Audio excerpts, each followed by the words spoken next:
Good afternoon, everybody. Welcome to Networking Mondays. We're very glad you're with us. It's March 8th, 2021. Thank you for being thank you for joining us on these sessions every Monday. For those people on Zoom, if you have any questions, please just send your questions as you think about them in the chat box. And for those people who are watching currently on Facebook, please just put your questions anytime in the comment field. Just as soon as you think about them, put them in there. And then as our speaker takes a break, we'll be sure to get those questions answered for you.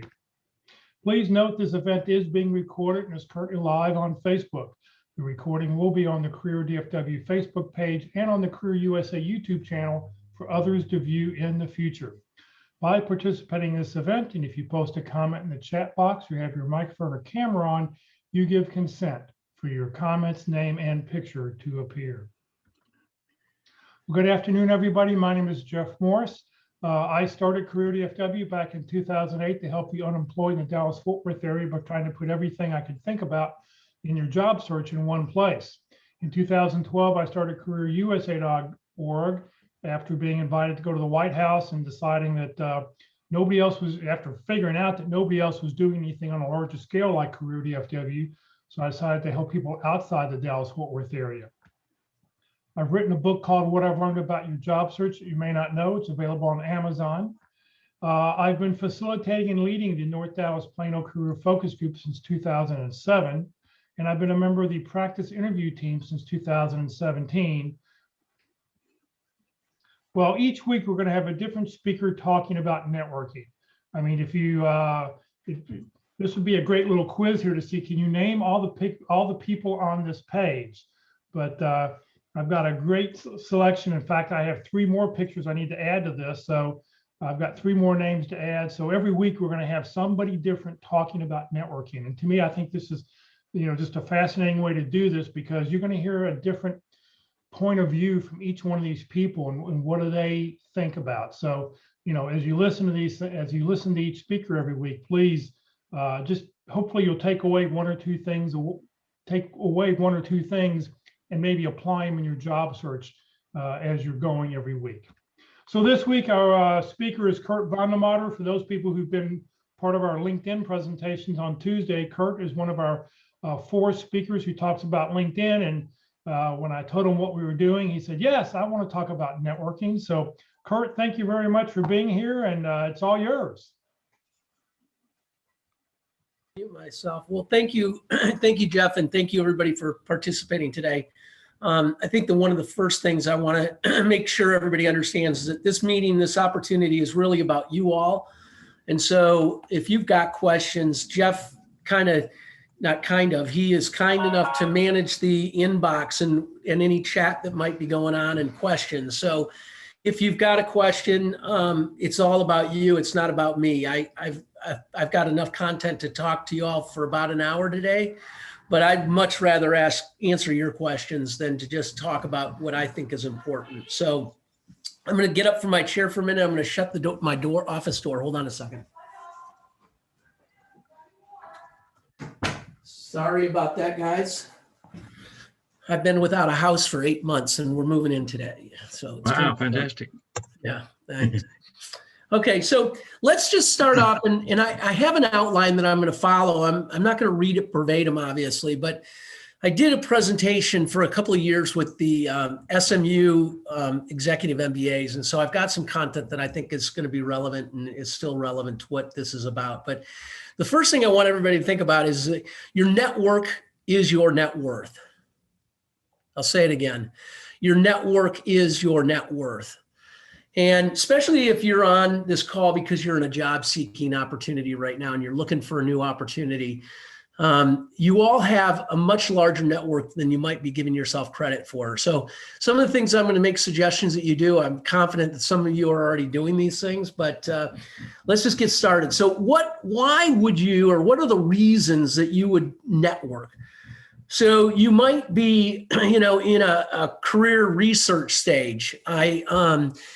Many people today, even though they're employed, are looking for a new opportunity. So doesn't mean that if you're looking for a new opportunity that you're unemployed, but you might be using networking to get information, advice, to talk to people about what are they doing, what keeps them up at night, what are the biggest problems they're trying to solve. You might be another reason to network is you might be going through a job search. So you need to network to learn about new opportunities.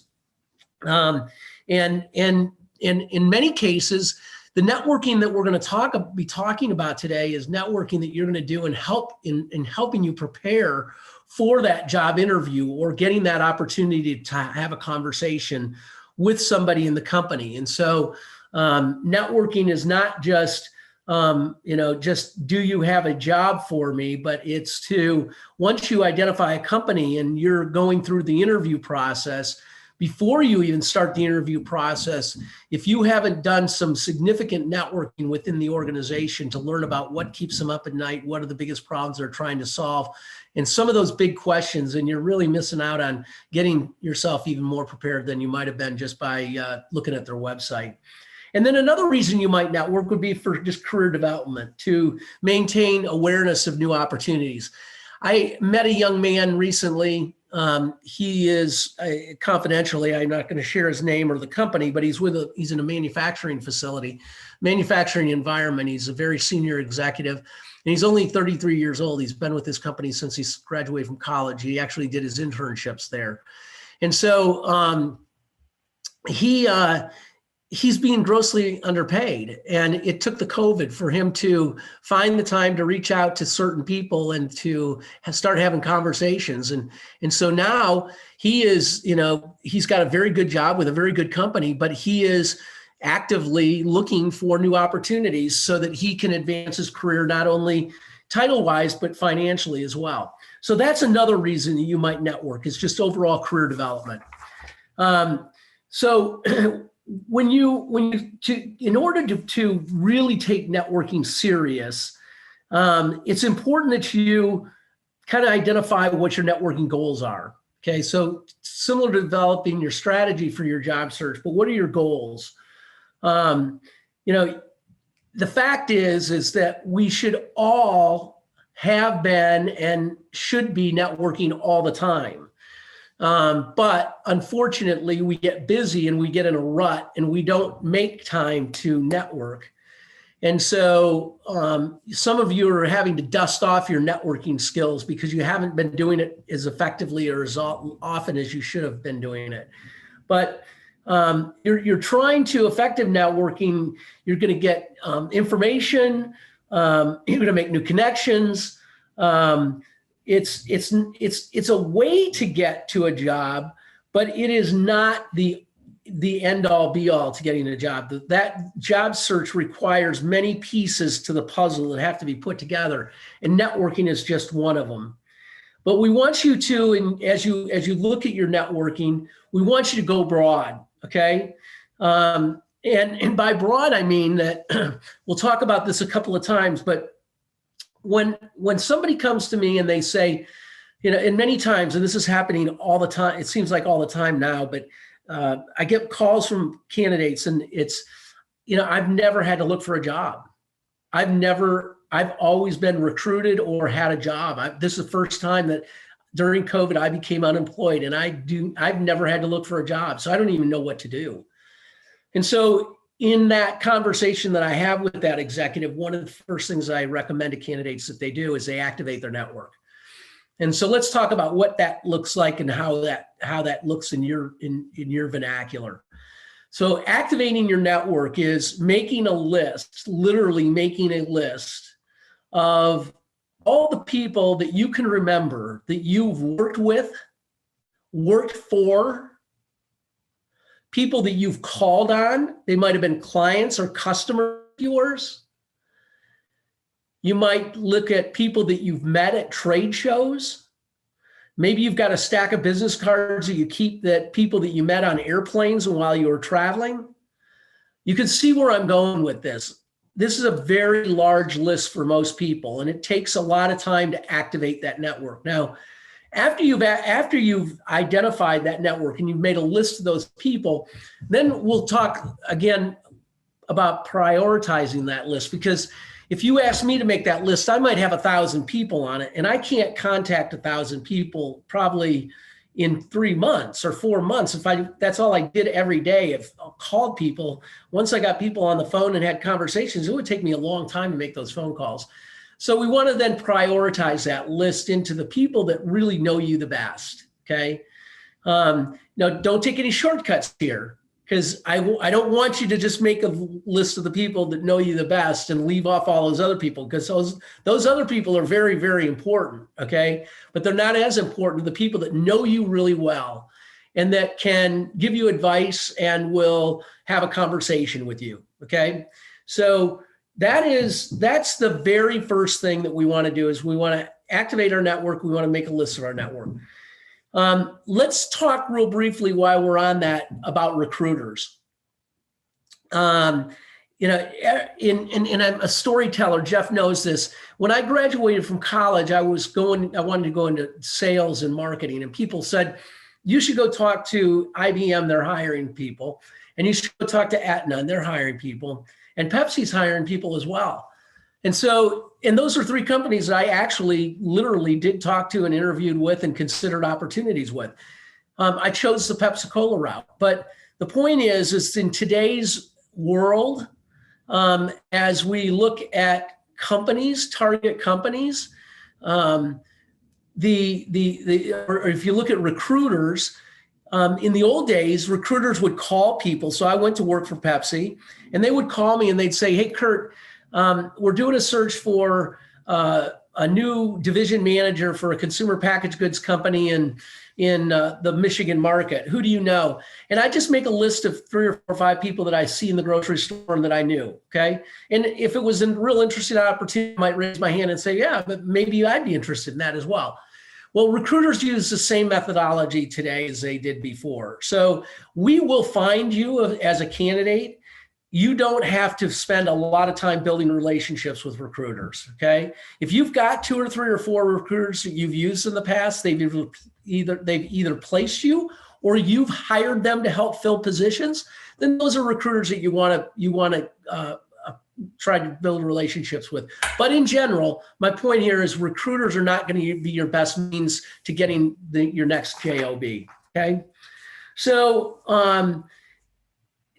these trends are changing, and certainly through the pandemic, we experienced a whole different way of networking per se. But the fact is if you go back to about 2016, 17, there are articles that are written that over 80% of the people that get their job get it through their network. Okay. Over 80% of the people that get their next job get their job through their network.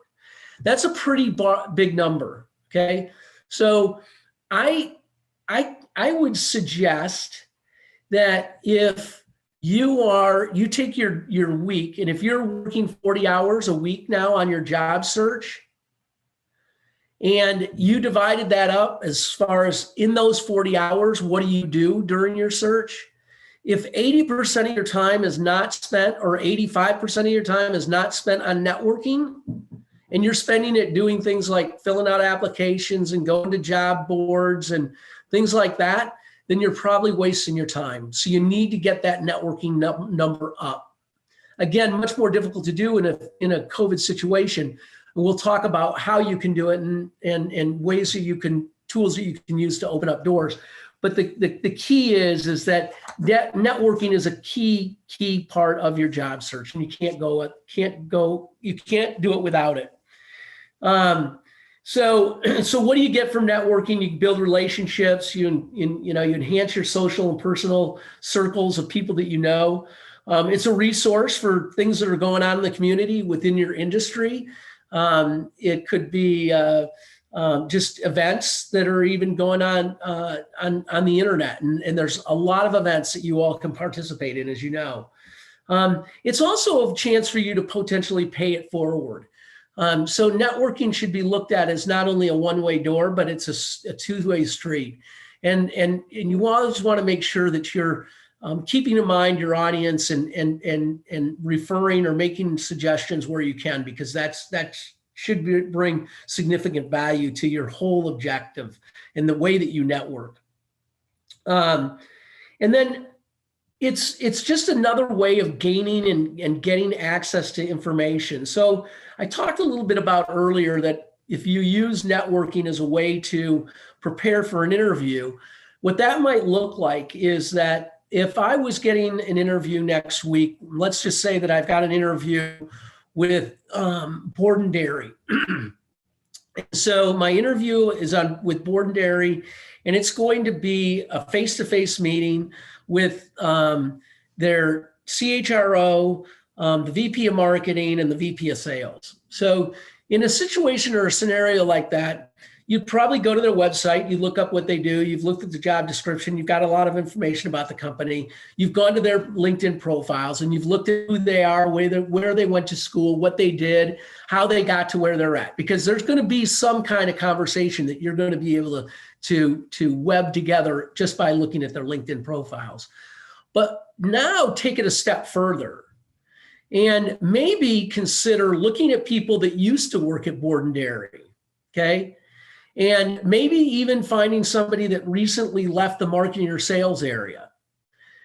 Finding those people on LinkedIn and reaching out to them to see if you can have a conversation. Now, this takes planning. If you haven't done all this work and you've got the interview tomorrow, you're going to be behind the 8 ball to get all these calls made and get people to reply to you and so forth. So this work's got to be done.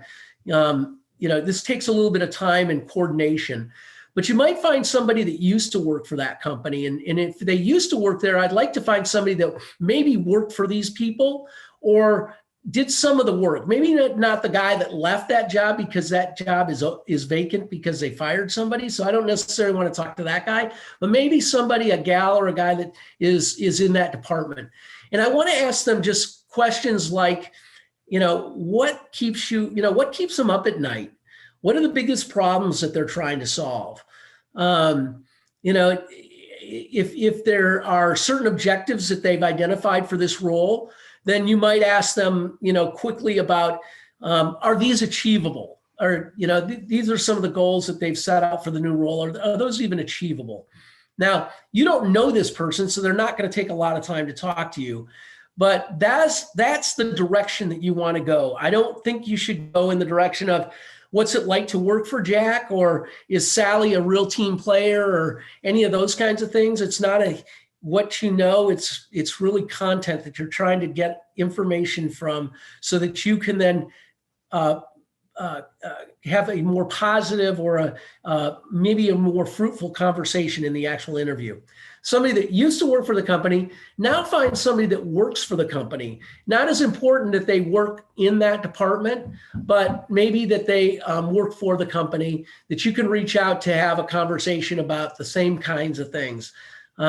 Hey, I'm interested in a role that the organization's got. You don't have to tell them where you're at and what job you're specifically looking at, but you again are trying to gain information and content about the company that you can use during your interviews.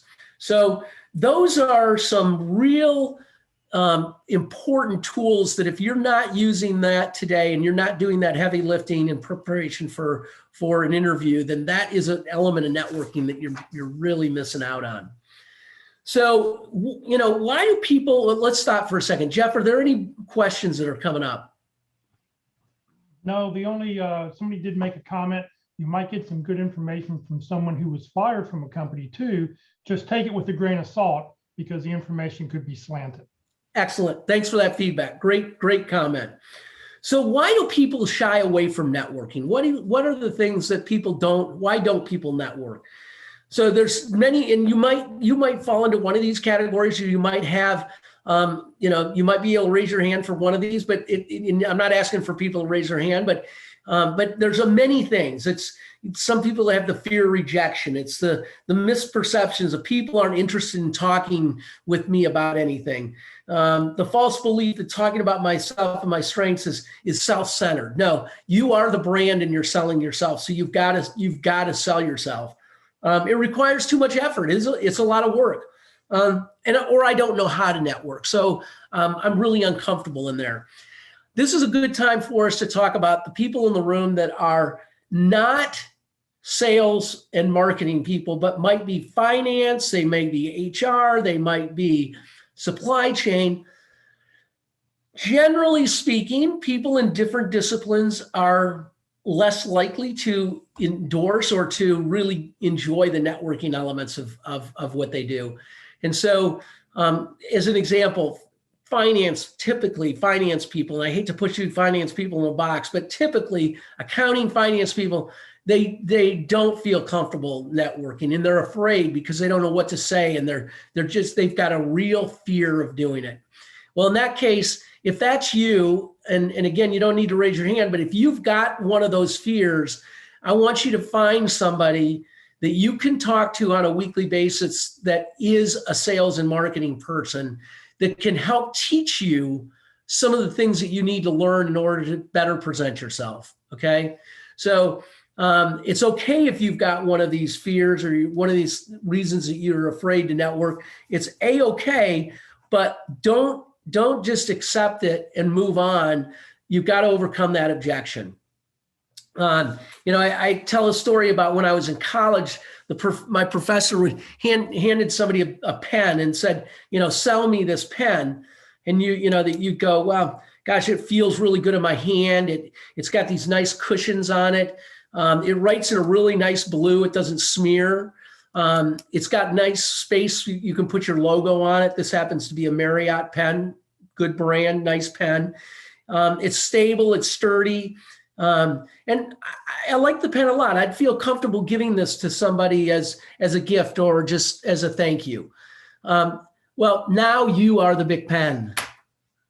Everybody in this call today, you are the big pen. You have to sell yourself, okay? And so you have to find those key attributes and those distinctive differences that build your brand, okay? And if you don't feel comfortable talking about your brand and you don't like doing that, then again, find somebody that you can network with, find somebody that you can talk to that's really good at that stuff, that can coach you and give you advice and help you get over those fears. So some suggestions to overcome some of those fears are, to learn from the best. So you made the first step by coming to the seminar. I'm not going to suggest that I'm the best networker. I do have an extensive network, and I don't know how you describe that in any monetized or any other way, but I have always been a networker, and I've always been an open networker. And I am called very, very, very, very frequently for people to either ask for referrals or ask for recommendations or ask for advice or ask for suggestions. I probably give away tens of millions of dollars worth of revenue every year to people. And so for that, I'm just considered a networker. I hope that brings a little bit of value. And again, if any of you got any questions about this is a time to bring it up. But if you want to wait until later, I'm happy to have that conversation with you offline as well. The thing, let's go back to, I encourage you to build that activation and the people that you want to network with and have a conversation with. So let's go back to that. And I want you to be as formal as actually building a tracking system for this, okay? Because there's another tool that I'm going to offer you that I think is a real effective way to communicate with your network after you've activated it. But what I would do is create a tracking process that you can, in your job search, make a list of all of those people, email addresses and phone numbers. I don't think you need their physical mailing addresses, but I do recommend email addresses and phone numbers for every one of those people. And until you've got that job, until you've got that 100% completed, you're continuing to fill that sheet out. But you can, through the networking, and if you're doing a job search, I would encourage you to keep on that same list of people that you've met, who introduced you. You might even list where you met and what did you discuss, and if there were any follow-ups. It's not a bad way to just keep track of your network, especially over the job search, because if that job search extends past 3 or 4 or 5 months, then you do lose track of when you met with somebody, and maybe you need to go back and circle back, or maybe somebody you met early in the search might be a valuable asset to your search 4 months into it. So not a bad idea, but it does require some extra work. We talked about the making a list. And so now you've got that list of, let's call it 100 people. Okay. And that's what your goal ought to be, is to get to 100 people. And we activate the network by literally calling every one of those 100 people. Okay. And we're doing it for 2 reasons. We're doing it, one is to have that one-on-one conversation that just says, hey, Jack, I'm actively looking for a new job, and I really enjoyed working with you. And this shouldn't be a voicemail either. This should be the conversation you're having. But, I really enjoyed working with you when we worked at XYZ. You were a great boss, or you were a great client. I always remember the stories that we talked about going fishing with our kids, or whatever it might be. And I just want you to know, I want you to know that I'm actively looking, and somebody may come to you someday in the next couple of months that might say that they're looking for somebody like me. And I just want you to be aware that I'm looking for a new opportunity.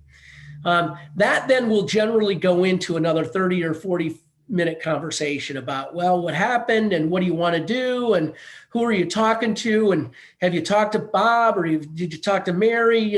These are some other people you should reach out to. So it'll create all kinds of different things and action items, and you'll be amazed at the amount of energy that it creates. Okay. Now, if you can't get somebody on the phone, it's okay to leave them a message. That's A-okay. But ultimately, you want to try to have a conversation with all these people. And you want to try to do that in about a 30-day period. Because now some other things that you want to ask these people, make sure that you got their right email address. Hey, I'm updating my database. I got your phone number, but I want to make sure that I've got your right email address.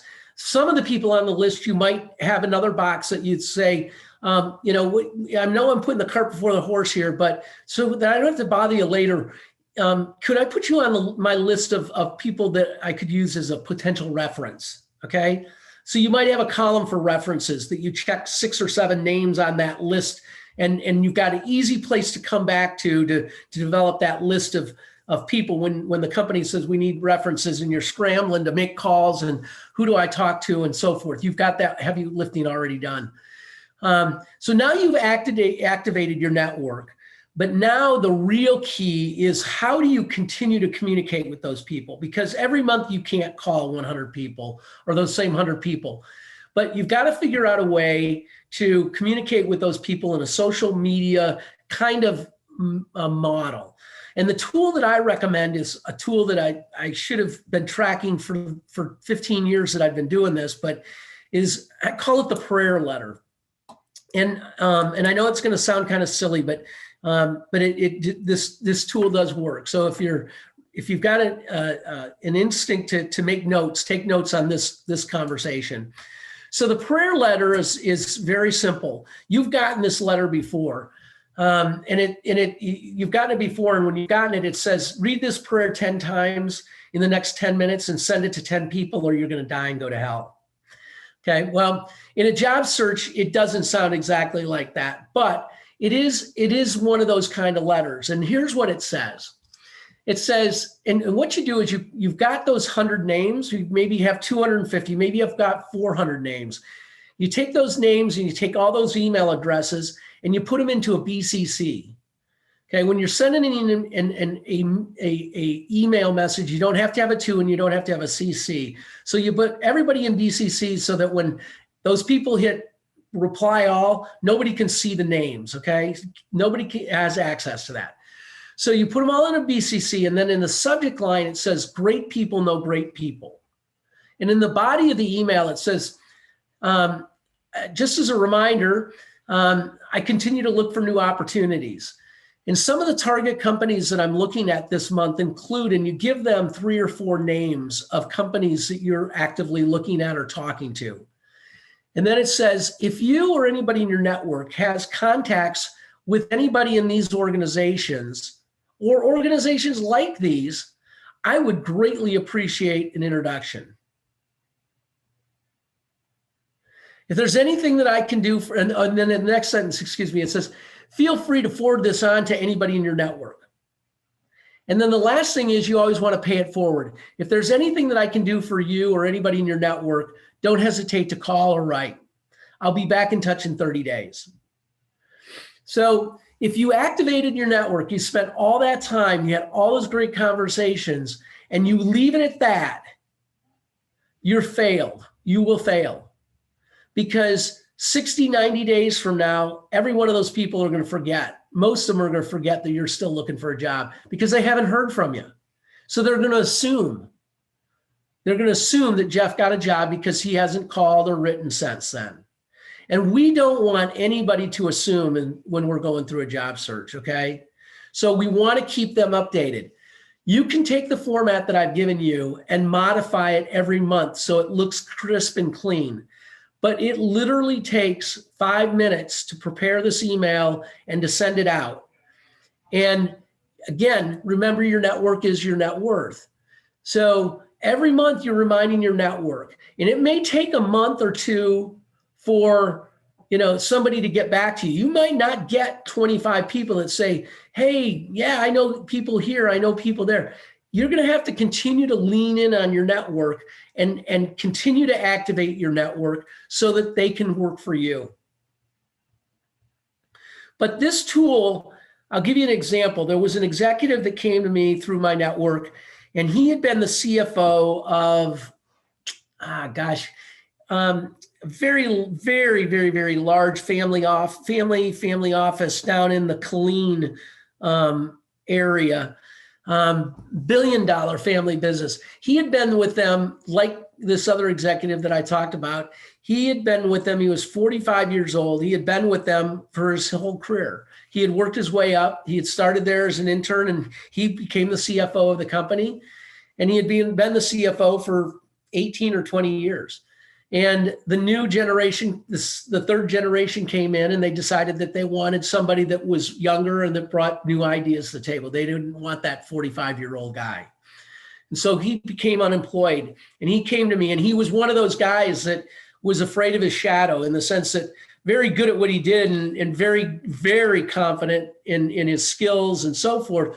But he wasn't used to going out and networking and selling himself because he didn't have to. He did it socially, but he didn't have to do it from a business perspective. So we talked about the prayer letter, and he sent me back a note about 4 months later, and he said, Kurt, within 3 months, I had 4 job offers, and I got a better job. I'm making more money than I've ever made before in a new industry, yada, yada, yada. So, I get endless stories about that from people that this tool really does work. So if you've got questions about it, I think on my website, I've got an actual video where I do a prayer letter like I did for you all, but happy to go through that again, Jeff, if people want to hear it again, or any questions at this point, because we're about 35 minutes into this now. Yeah, well, first question was, can you suggest a good tool for tracking all your contacts? Is it just a simple Excel spreadsheet or something better? No, Excel. That's it. Keep it simple. Right. And I don't. Somebody might have a better suggestion, but that's the one I know of. And plus, by doing this, you're working on your Excel skills, because you can go and do all sorts of fun things with it if you know the features Absolutely. and functions. So do something. Yep. A couple of people have asked, can you please repeat your prayer letter? I mean, because people want to, they want to actually get a copy of it. And I said, well, we don't have a hard copy, but if you could just repeat it, audio, and then people can jot it down. Yep, and I'll go slow. So everything goes into a BCC, and in the subject matter, it says great people know great people. And then in the body, it says, if you, as you remember, or if you didn't know, again, that can be subject to, the second, third, fourth letter you're writing. But if you didn't know what I was up to, you wouldn't know that I'm in a job search and I'm actively looking for a new opportunity. So you state what's going on. And then some of the target companies that I'm looking at include, and you give them 4 or 5 companies. And then if you or anybody in your network knows of people that work at these companies or companies like these, I would greatly appreciate an introduction.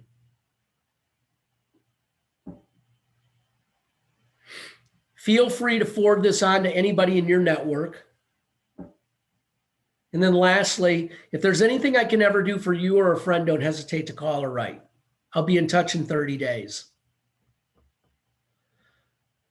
Now, the reason we say if you know of companies, these companies or companies like these, is that one of your targets might be American Airlines. And if I got that letter, I'd say, well, gosh, I don't know anybody in American, but I know the CEO of Southwest Airlines. Would that be a good introduction for you? So that's why instead of telling people what you do, I'm a sales or a marketing guy, you give them target companies and you ask for companies like these, because you might put down Borden Dairy and they don't know anybody at Borden, but they get the fact that that's a consumer packaged goods company and their neighbor is the CEO of Frito-Lay, right? Would you like to meet Jack? He's the CEO of Frito-Lay. So that's why we say it the way we say that. And then we give permission to forward it on to anybody. And then we always want to pay it forward. If there's anything I can do for you or anybody in your network, anybody in your network, don't hesitate to call or write. Good? Yes, great. Thank you. So, I think the next thing we talk about in networking is, when and where and so forth. And I'll tell you that the content that I had prepared for, when I was doing this at SMU is quite different because we're in a COVID. Obviously, hopefully coming out quickly, but the last year has definitely been a challenge. I would encourage you to not worry about the past, but let's talk about what you can do in the future, because again, I think that things are going to change and I don't want to dwell on the past. But going forward, obviously, we want to try to have as many networking meetings as we can face-to-face. During COVID, we couldn't. Going forward, we should be able to. For those of you that aren't in the state of Texas, you might want to get here as fast as you can. But the bottom line is you try to have these meetings in person. But if somebody doesn't feel comfortable with it, then you could certainly do a phone call or you can do a Skype or a Zoom call. That's okay as well. But ideally, you want to try to do those meetings face to face. You want to be prepared to kind of tell what your story. So show up, not just, hey, this is really great that we're getting together. Have an agenda and be able to and be prepared to tell your story about what's going on and what you're trying to do. Again, whether that's face to face or it's a phone or it's a Zoom, going forward, try to do as many of those as we can face to face. I want to go back a step though. There was something that just came across my mind that I wanted to. I can't remember what it was, so we'll continue to go forward. Sorry. So we want to be prepared going into those meetings to know what we're going to talk about and having some content, not just showing up asking for a favor. So, before those meetings, make sure you're checking out where they're working, where they did work, where they went to school. Those are all great conversation starters. I didn't realize that you went to Notre Dame. Wow, go Irish. Great conversation. I didn't go there, but I'm a huge fan. I mean, it can be just that simple. But then be ready to listen, okay? Because the person that you're networking with, the favors that you're asking, once they know what your situation is, then they're going to start to offer all kinds of suggestions or input, ideas, maybe people that you should be, they think you ought to meet as well. Make sure you're prepared to listen. Make sure you're prepared to take notes and have a notepad. I can't tell you how many people. Another story, Jeff, real quick. When I came out of college, I went to work for Pepsi-Cola, and my first day on the job, I worked with this guy. He was the vice president. He took me out to look at grocery stores for a half a day. Ron Fellows, I'll never forget him. A wonderful man, wonderful man. And we walked into the grocery store, and the first thing that he did is he went over to the paper section of the grocery store. He found a notepad, and a pen, and he went to the cashier and he bought the notepad and the pen and the notepad, and he handed it to me. And he said, "You will never be with me again without a notepad." Okay. Well, I mean, he did it in a very kind way. And I was coming out of college. What did I know? But I'll tell you what, I don't go anywhere today without a notepad. Okay. Hardly anywhere without a notepad and a pen. But I can't tell you how many people that ask me to come to coffee or want to meet, and they don't have anything to write on, and their skills in putting that content into their phone is not stellar. Okay. And it's kind of an insult to me, because you came and you want me to talk to you about different things and offer you advice and give you introductions, and you don't have the courtesy to write it down. How are you going to remember all this stuff? Okay. So don't be that guy, and make sure you do not be the Kurt VandeMotter and be the Ron Fellows, and make sure you show up with a pad and paper every time. Okay. When you're networking with somebody, I think that this is another great suggestions. I know what I was going to tell you before. Don't send your resume. When you send that prayer letter out, guys, do not send your resume. Okay. You're trying to create conversations, and resumes are a way to close doors. So don't ever blanketly send your resume to 100 people or to 50 people. Only when they ask you to send a resume do you then send that to them. Okay. So now we're going to go back to being prepared. And what I encourage you to do is as you finish those networking meetings, if you're networking with somebody that's unemployed, they get it. They know how important that follow-up is and how important that introduction is that you offered to make. So you probably don't have to remind somebody that's unemployed. But if you're networking with somebody that's employed, you best send them a note afterwards that reminds them of everything that they agreed to do. Okay? So that includes, "Hey, John, that was a great meeting. Thanks again for offering to make introductions to John, Jack, and Sally. I know you're real busy, but if you could do it by Wednesday of next week, that would be great. I'm including 3 sentences at the bottom of this email that you can cut and paste that will make those introductions a little easier." Okay? But the point is that unemployed or people that are employed are the worst networkers. And you've been in that role. You've been that guy. You forgot. You got busy. And the same happens today. The guy or the person that you're interviewing or talking to, networking with, the minute they leave that meeting, their phone is ringing. They've got messages to return. They're trying to figure out where they're going to go to dinner before their kid's soccer game tomorrow night. Saturday's around the corner, and they promised their wife that there'd be a date and a movie. They're trying to figure out where they're going to go. They had a flat tire, and they missed their connection to their next flight. So they have so many other things on their mind that you're doing them a favor by reminding them, and you're doing them even a bigger favor by writing that introductory email so that all they have to do is put a sentence on at the beginning and one at the end, and then you've taken care of giving them all the details. They don't need to look at your resume and figure out, is Jackie really a supply chain executive, or is she a finance executive? They've got all the information. You've given them what you want to be in that introduction. Okay. But the hard thing is following up with these people after a week goes by and they haven't made those introductions. You haven't seen those emails. You've got to lean back on those people 3-4 days into that conversation and remind them that they, again, I know you're super uber busy. Is there anything that I can do to make your job any easier? But again, I really appreciate the introductions to John, Jackie, and Sam that you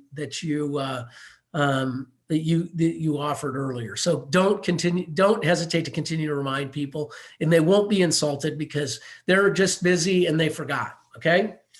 So what are some reasons not to network? Well, it's insincere at best, or it's manipulative at worst. Okay.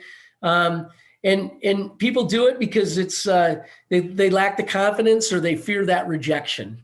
So I encourage you to put those behind you. Again, if you've got any issues with any of those things, you don't have to pay anybody, but find a coach to help you get out of that rut and get into the networking mode. So a few just reminders. We've talked about 4 or 5 things here, but first, networking requires time and commitment. You can't do it in your sleep. It's not going to do it by itself. You can't set an alarm and expect it to be done on its own. You've got to do it yourself. It takes time, commitment, and it's heavy lifting. But only you can do this. There's only one person that can do it, and it's got to be you. It requires that you have a plan.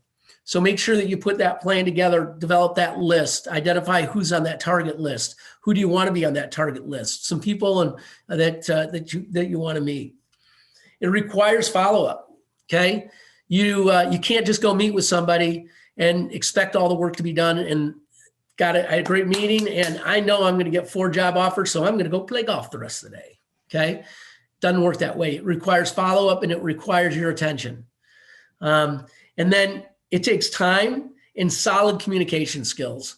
So if you don't know what your brand is, if you don't know how to sell that pen, if you don't know what your brand is and what the key attributes are and what are the differentiators of your brand versus all the other brands in the market, then spend some time to get to know yourself. Spend some time to write those notes, prepare yourself so that you can present yourself even better than before possibly.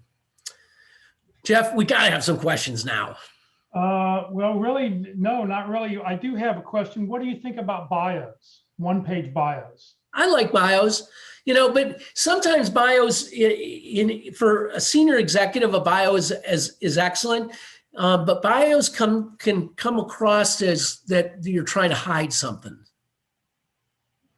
So having a bio is okay, but a bio generally doesn't have all the dates in it and all that kind of stuff. So not a bad thing to have, but I mean, I don't know if you would something you would use like if you're going to have a networking meeting. Yeah, that's Starbucks, exactly. Yep, you send that to them beforehand because also it gives them pictures so they know what you look like. Yep. If you've got a current picture. Yep. Excellent. Yep. Agreed. Okay. And the other comment I have on the prayer letter, I know somebody else who sort of did the same thing. They did it every 3 weeks instead of every month.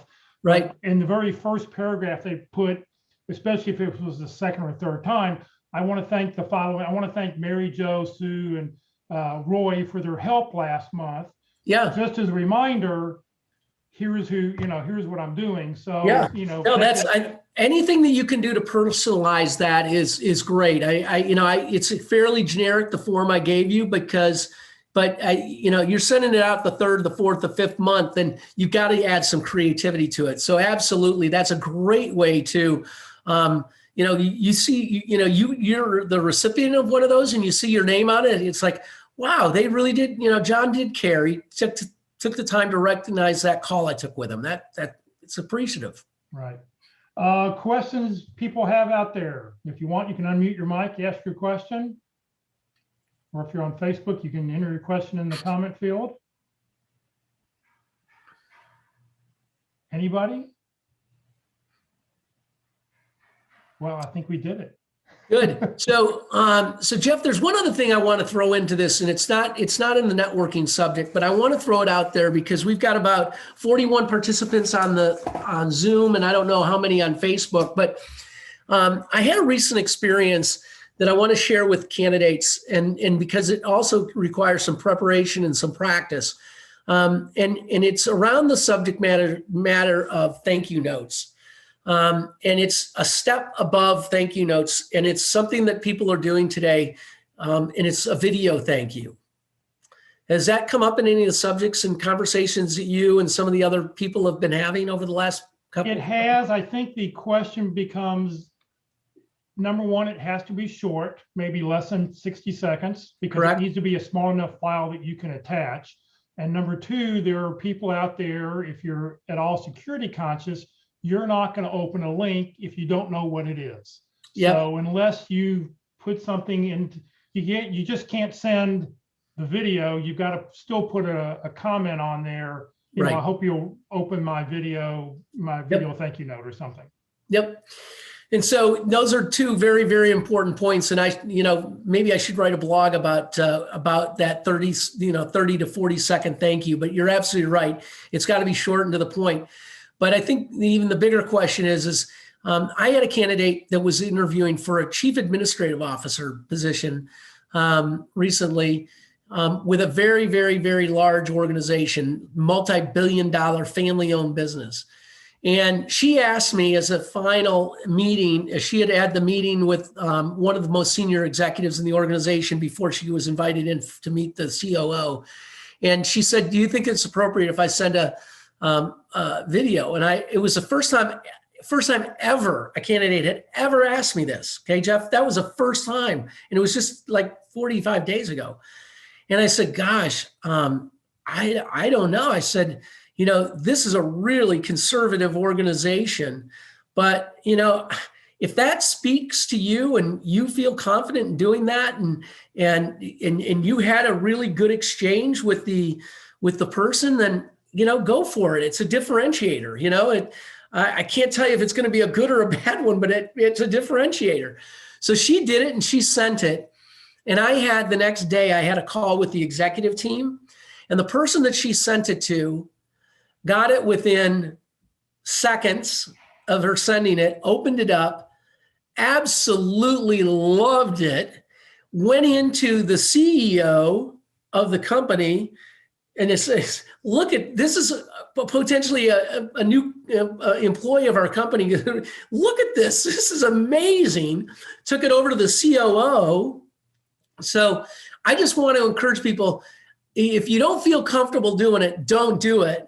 If you want to try it, practice it, send it to a friend first, but follow the rules that Jeff recommended. But I just want to, I'm going to start talking about video thank you notes because it's a differentiator. And I think that in most cases, I'm willing to say 98% of the time, it will be perceived as a positive, not a negative.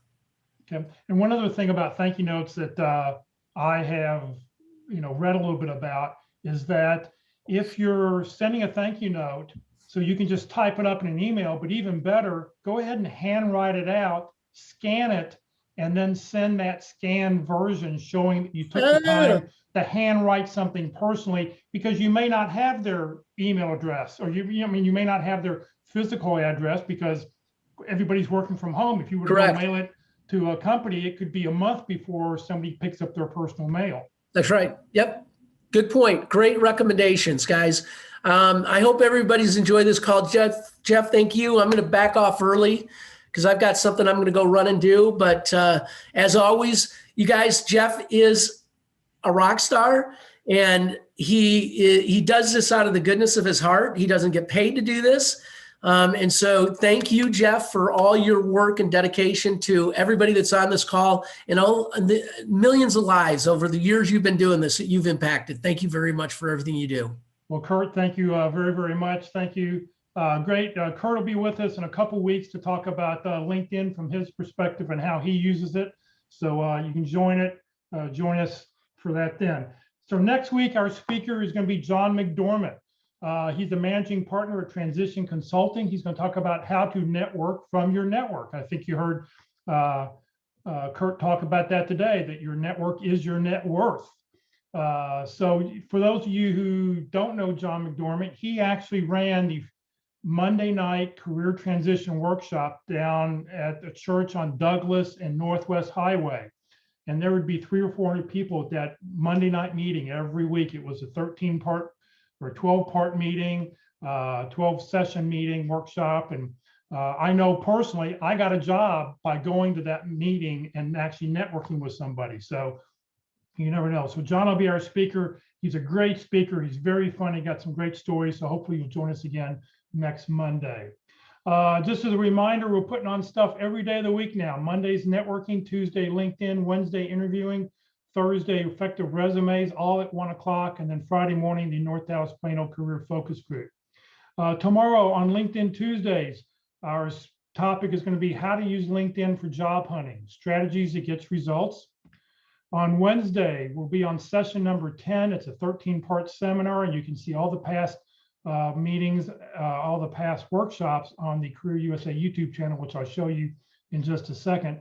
But this Wednesday, building rapport, establishing chemistry with the interviewer, very, very, very important to do.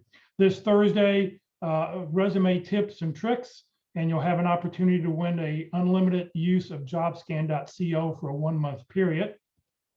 And then this Friday at the North Dallas Plano Career Focus Group, networking in a virtual world. So I actually booked this speaker before I started the Monday networking thing. Otherwise, I would have had her speaking on Mondays, and I'll probably replay her talk at a future meeting in May or June about networking. So another networking session this Friday at 9:30. So this session has been recorded, as I record all of our sessions. As long as the speakers allow, it'll be on the Career DFW Facebook page and the Career USA YouTube channel later this afternoon. It takes me a couple hours to get it up, or for YouTube to upload it and get it ready for you to see. Follow us on Facebook. Please subscribe to our YouTube channel. We really would appreciate that. On the YouTube channel, it looks like this. It's Career USA. That's all you have to type in to find it. Make sure you click on the green arrow where it says playlist, and then underneath, pick whatever subject you want.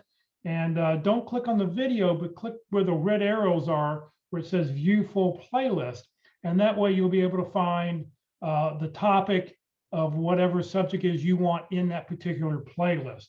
I don't have one for networking yet because this is only the second one I've done. So I'm waiting to get a couple more weeks up, and then I'll actually show you a slide of the networking ones that we have built. If you're not receiving emails about our workshop, please join the Career USA mailing list. Just send an email to Career USA plus subscribe at groups.io, and I'll put that email address up here in just a second at the very end again. Please remember, Career DFW, we're a 501c3 nonprofit organization. We have no full or part-time employees. Kurt is a volunteer. I'm a volunteer. I've never gotten paid to do this. This is what I do to give back to the community. So I hope you appreciate what we do. We survive on donations. It pays for Zoom. It pays for the web names. It pays for the hosting services for the websites. Please consider making a donation when you get your next opportunity. We really would appreciate it so we can continue to do what we're doing. So thank you very much for joining us today. Hopefully we'll see you later in the week. Please, and there's that email address if you'd like to join us on the join our Career USA mailing list. Have a great week, everybody.